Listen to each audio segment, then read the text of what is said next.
Coming up, J-GILLZ, a regular friend of the show, no other than Andre Fontenette. Andre, welcome to Real Deal Sports Show. How you doing this morning? What's up, G? Happy to be here this week, man. Sorry I missed you last week. Yeah. You know how things go sometimes, but we're glad we got you back with us this week to talk about the high school. What I wanted to ask you first is the young man that plays for Colorado State, Justice Simmons. Didn't he play tight end for years ago? Justice Simmons. Did he play for who? Justice Simmons played for you. Played for McQuaid. Yeah, Justice, when I think he was a freshman. Yeah, he was at McQuaid, and then he transferred. I think he transferred out of McQuaid and went to East for a little bit. Yep. And then he ended up being one of those kids who transferred from Rochester out to another high school in California. And from there, you know, he blew up. He was a super athlete. He was a super athlete as a freshman. We knew he was what he's showing that he is today. And he just needed an opportunity. And he went out to California and got that opportunity. And now he ended up at Colorado State. So he had a big game last week against Dion in Colorado. And I think he's starting to make a name for himself in the NFL for an NFL pick. Yes, indeed. So you definitely think he could be definitely an NFL consideration? Oh yeah, he'll at least get, at the very least, he'll get NFL tryouts and free agency and stuff like that. I mean, just because he has so much potential athletically, I mean, he could do it all. He could play basketball, he could play football. He's a super athlete, Justice Ross Simmons, and I expect him to be probably the next big professional athlete out of the 5A5.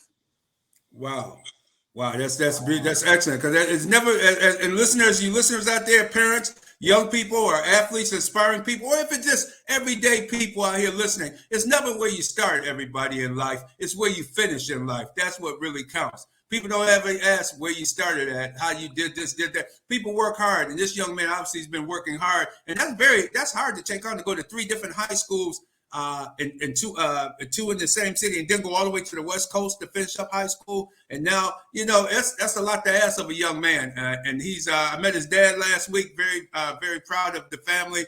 And that's another Rochester kid we should be proud of, and let people know that he come from the 585 for sure. Andre, what's going on with McQuaid, the high school, your football? Because you're the tight ends coach, correct? Yeah, I'm the wide receivers coach and passing game coordinator. You know, I've been at McQuaid now 8 years. This is my 8th season right now, and obviously, like I said before, we've done quite a bit of winning over the last couple of years. But the more we win, it seems like the harder and harder the competition's getting. So things have really picked up in Section 5, and we play Rush Henrietta here in a couple hours. We play Rush Henrietta at 1:00 today. Wow, that's and you're having a good season. You always have a quality team. Very well coached, because all your coaches have been there for several years, correct? You just mentioned 8 years for yourself, so you have a very well-rounded coaching staff, correct? Yeah, well, about 8 years ago, they decided at McQuaid to invest in the football program a little bit, at least with the coaching staff, and most of us on the coaching staff have been there 6, 7, 8 years, so we have a lot of continuity, and you know, we all are on the same page, and it's been a great experience, and you know, it's a first class organization. So it's good to be at a school like McQuaid, and yeah, it's been fun. It's always easy when you win. You know, it's always nice. It certainly is. It certainly is. And good luck this afternoon against Rush Henrietta. And now let's go on to Syracuse. Boy, last time we talked, Syracuse was kind of in a questionable situation, but now this year they're off to a great start. Right, they are. I mean, Coach Babers has the boys playing well. It reminds me a lot of last year, in terms of, you know, last year they started the season off 7-0, and they were in the top 25 before they lost 6 straight. So I think this season's not really going to be so much how they start the season. I think it's going to be how they finish the season once they get into the ACC schedule. And most important thing for Syracuse is, in my opinion, they just got to be healthy. They got a good squad. They got some good recruits that they've brought in. They have their quarterback finally healthy. And if he can stay healthy and the offensive line can do what they need to do, I think they might have a chance at doing something special here before the end of the season. Absolutely. I see he seems to be a running quarterback. Look like he doesn't like to stay in the pocket. I don't think he's a prototypical NFL quarterback in terms of sitting in the pocket, dropping, throwing the ball from the pocket.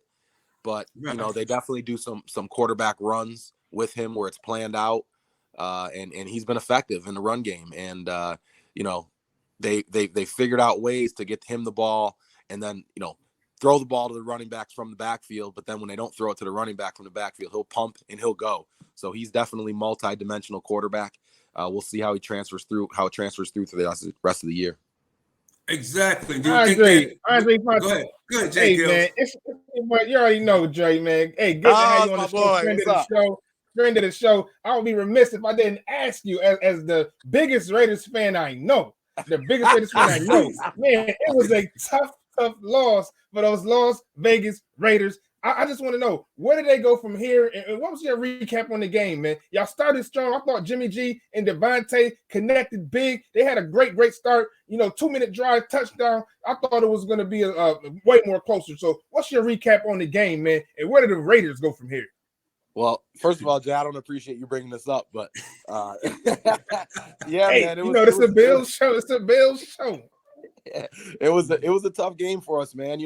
But nothing happened that I didn't expect. I didn't expect the Raiders to come out and win. I had hoped that we would compete and we would win, but the Bills are clearly way ahead of us in terms of what they got going on with their franchise. It was a tough game though. We started off fast, and quickly the cream rose to the top of who's the better, more physical team. The Raiders haven't had a chance to get the run game going this year. Last year they led the whole NFL in rushing with Josh Jacobs. This year so far, the offensive line hasn't done a great job of producing a ton of yards in the run game. That being said, when you get back behind so many touchdowns early on, you're not going to run the ball too much. You're going to throw it. So last weekend versus the Bills, Josh Jacobs finished with -2 yards rushing. So we got to do some things to pick up the pace in terms of the run game. But the good thing is we're 1-1. We're the same record as the Bills. And I'm trying to see if we can finish the season, and especially when we get to the AFC West schedule, see if we can find some success.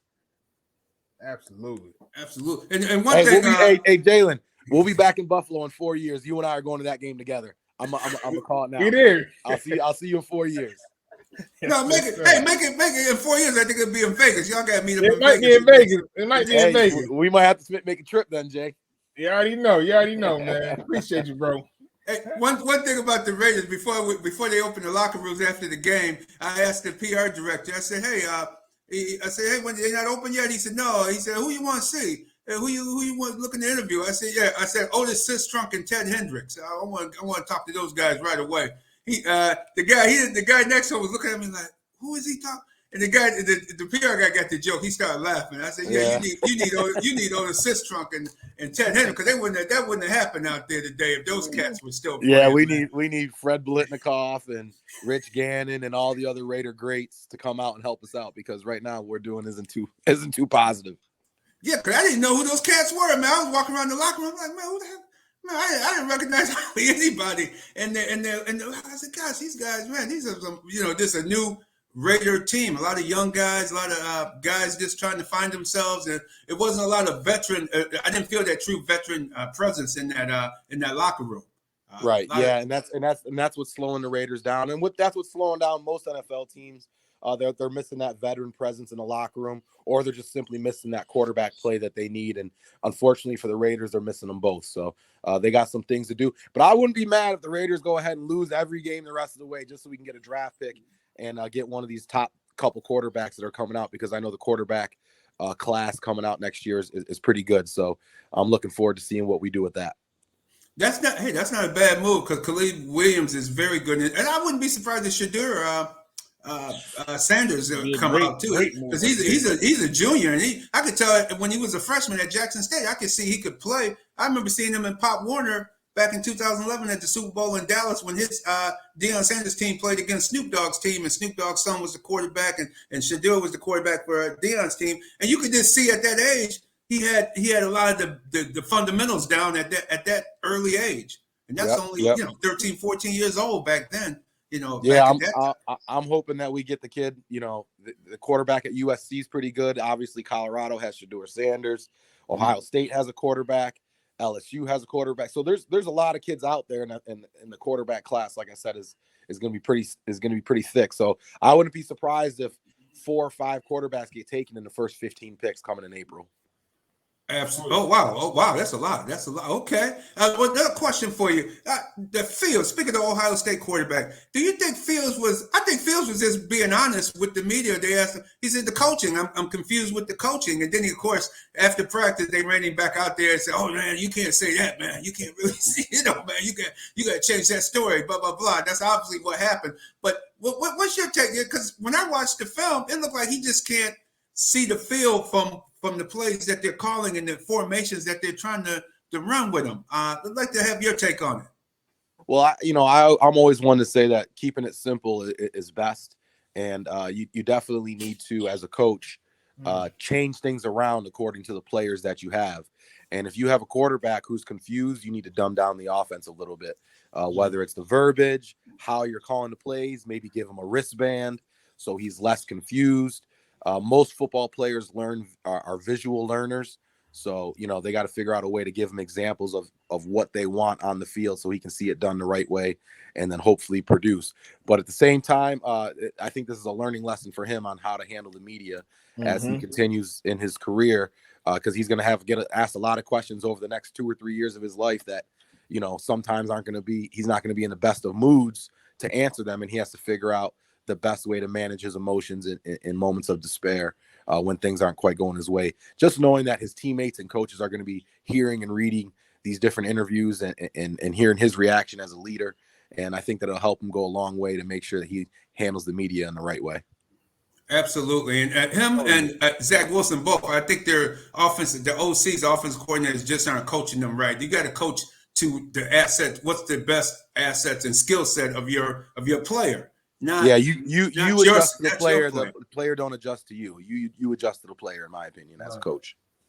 Oh, okay. That's what I thought. I thought that's the way it should go, Andre. And exactly. Last but not least, too, with players coming and leaving, how do you guys now with recruiting players and keeping quality players when you see some players may just be with you for 1 year? Do you so you're not planning down the road? Say, hey, we're gonna have this kid a couple of years. We just try to go with what plans we have with our best players we have each year. In the college game, it's so difficult just because of the transfer portal and, kids expecting to play early in their careers. Kids get out of high school and they're expecting to play as freshman or sophomore in college. Like I didn't get solid playing time until my 3rd year at Syracuse. You know what I mean? So I had to work my way up. Nowadays, kids want that instant success. Which makes it difficult. But the transfer portal has changed everything in terms of a team could go from like you see at Colorado, a team won 1-11 last year. All of a sudden this year they've already won 3 games. So, it's definitely made a big difference in finding teams that haven't been successful and getting some quick players and finding early success. So things have definitely changed with the transfer portal and made everything a little bit different.